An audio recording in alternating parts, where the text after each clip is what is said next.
السلام عليكم ورحمة الله وبركاته. وانين أكان نما قدسي صوفي أكان نما تلقاهمو جتشودا نمتيجا كان كونوين أرجتاني يمني دا هوغا ميكا هوندا أكايني درجة فيلمي نمني الراحة سو هنتئين حق أدوغا جرتو كان جريني إسا كيستي وغا ديدم مالك وصون أرجتين نما جراتي جتشودا نمني كوني እና yoo kana argunu baay'ee nutti dhagahama ka ijoolleen teennanne kan lubbuudhaan darbitee kan maallaqa ofii osoo hin argiin araba wajjin olloltee kan lukni isaa miidhame kan qaamni isaa irraa hir'ate hedduutu jira ka osoo lakkaa'amee jechuudha. Hay biyya ormaa silaa'u garuu biyya ormaa jechuun hin barbaachisu kennaa sa'aa kanatti maal akka wal godhaa jiran ka hin beeyna.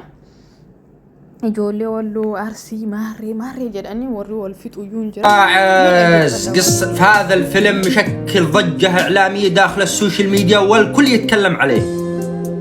تعرفوا قصة هذا الهندي بالفيلم نفس قصة اليمني هذه 20 سنة داخل المملكة العربية السعودية واستقله السعودي وأكل حقوقه وأكل راتبه 20 سنة.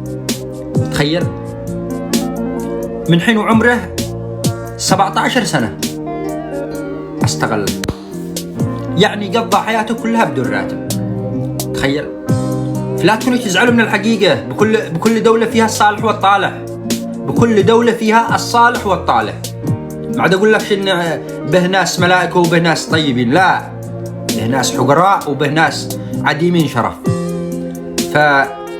فتحياتي للناس الشريفة والناس الطيبة وكل شخص لا يمثل إلا نفسه. هذا الفيلم بين لك بعض الناس الذي يستغلون الناس، ولا تكونوا تزعلوا من كلمة الحق، والله هي الحقيقة. وتعرفوا مسلسل رشاش الذي أساء للبنت اليمنية؟ احنا ما نسينا يا حبيبي يا طويل العمر، احنا ما ننسى والله. قصة الماعز حكم رأيت تنكا هوغا دي دما أصومال لك تكملي هوغا كان هوندا يوتي تباتن جدا akka mucaan dubbatu warri afaan arabaa beeytan kan beeytanii waggaa 17 ba'ee waggaa 17 irratti waggaa 20 umrii isaa guutuu jechuudha. Damooza malee waa takka malee umriin isaa akkanatti deemee jechuudha. Akkuma argitan nama asirratti argitan kun jechuudha hedduu nama gaddisiisa. Wanti dhugaa hin jira ilma namaa keessatti ta'ee namni badaan hin jiru ijoollee teennaa hin beeytanii ofii dalagatu bahanii biyya ambaa deemanii biyya ambaatitti waan isaan ol godhaa jiran haala suukenneessaadhaan wal tumanii yookaan immoo wal jeeqaa jiran jechuudha. Saniifuu biyyuma hunda keessa jechuudha. Biyyuma hunda keessa ilmi namaa badaalleen hin jira, gaariilleen hin jira. Akkuma gaariin jiru badaan jira, akkuma badaan jiru gaariin jira jechuudha. Waan san ta'eefi jireenya namni dabarsu hundinuu akkaataa qabaa jechuudha.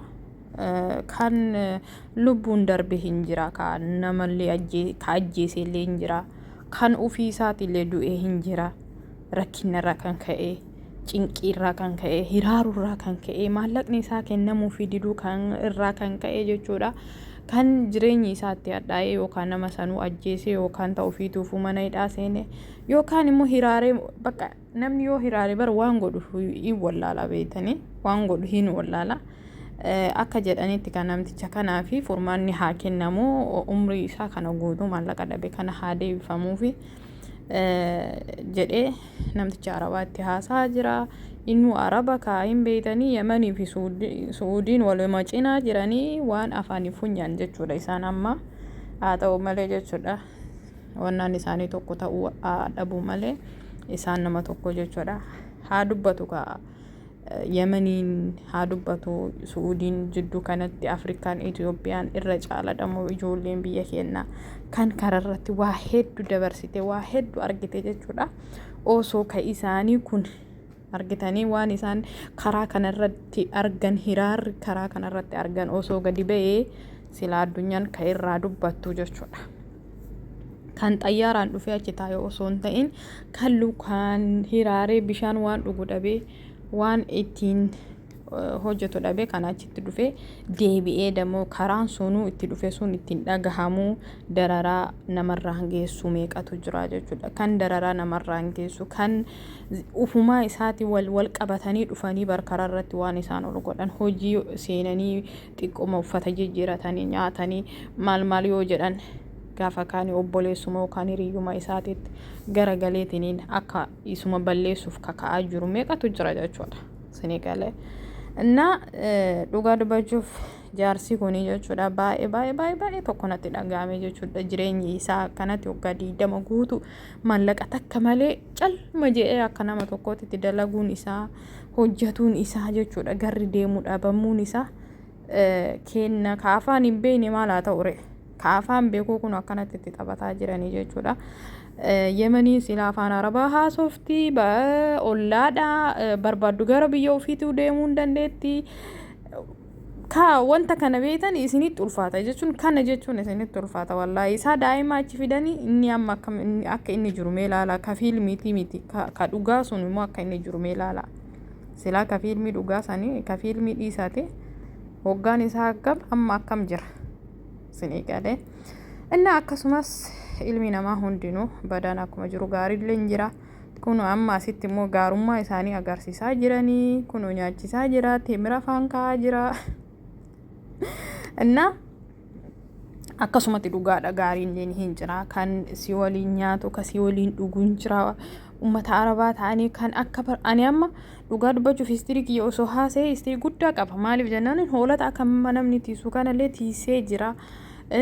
Akkaataan isaan nasimatan barsiima marri jedhan kan haameellee argeellee baadhadheellee hoolota elmeellee argee jira Senegalee. Saniifuu jireenya san keessatti immoo wanti gaariillee hin jira. Wanti akkaan nama gammachiisullee hin jira.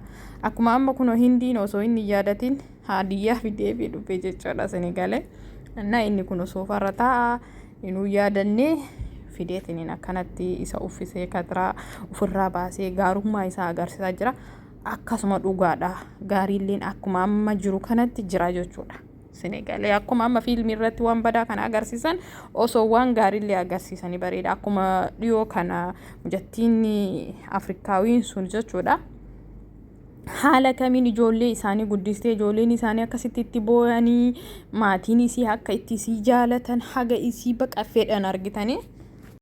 Yoo yaadattan mucaa kana ijoollee biyyattuu qabee hidhee akkanatti rakkisaa ture jechuudha. Waan ta'eef rabbiin dararaa biyya ambaatti irraa nu haa qabu jechuudha. Ka ambaa dubbachuurraa kennaayyuu waan inni godhu hin argitanii jechuudha.